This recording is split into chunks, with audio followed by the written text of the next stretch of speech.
La tendance est toujours en légère hausse à la mi-journée à la Bourse de Paris avec un CAC 40 qui revient aux alentours des 6300 points.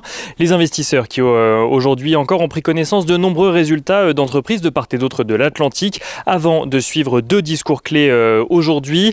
C'est en effet aujourd'hui tout d'abord que Joe Biden s'exprime devant le Congrès pour les 100 premiers jours de son mandat. Une prise de parole où le président des États-Unis devrait détailler son plan d'infrastructure mais aussi son plan de soutien aux familles et à l'éducation en insistant notamment sur les modes de financement envisagés. La semaine dernière, Joe Biden avait d'ailleurs annoncé que pour ce nouveau plan d'environ 1000 milliards de dollars, une augmentation de la taxation sur les revenus du capital, mais aussi sur les revenus les plus élevés est envisagée. Au-delà de Joe Biden, c'est également aujourd'hui que se termine la réunion de politique monétaire de la Fed, dont le compte-rendu sera connu ce soir à 20h. Les investisseurs suivront également le discours de Jérôme Powell, mais aucun changement de politique monétaire n'est aujourd'hui attendu par les investisseurs à l'issue de cette réunion. Notons également rapidement qu'en France, la confiance des consommateurs reste stable au mois d'avril, l'indicateur permettant de la calculer ressortant à 94 points, soit au même niveau exactement qu'au mois de mars.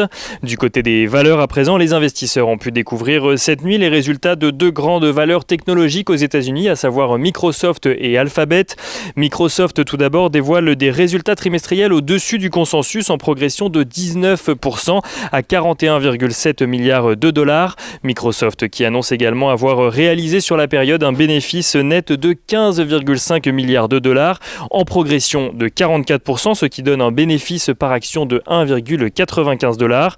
Une progression de l'activité tirée par le cloud dont la seule verticale génère un peu plus de 15 milliards de dollars de chiffre d'affaires, même si toutes les autres activités du groupe affichent des progressions de revenus sur la période.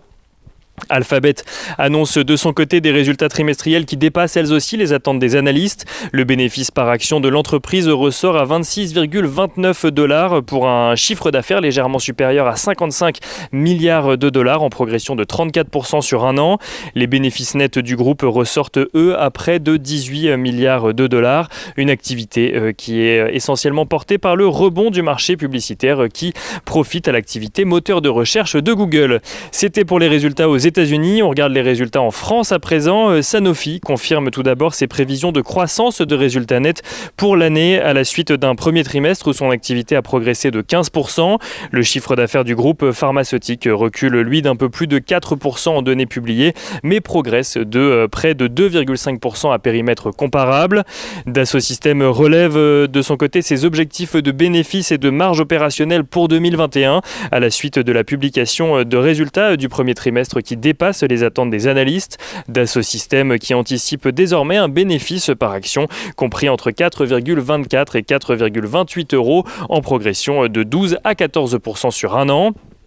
Et à Paris toujours, Sopra Steria annonce de son côté que ses revenus ont connu un léger recul sur la période mais confirme ses objectifs pour 2021, à savoir une croissance organique de ses revenus comprise entre 3 et 5% et un taux de marge opérationnelle d'activité compris lui entre 7,5 et 8%.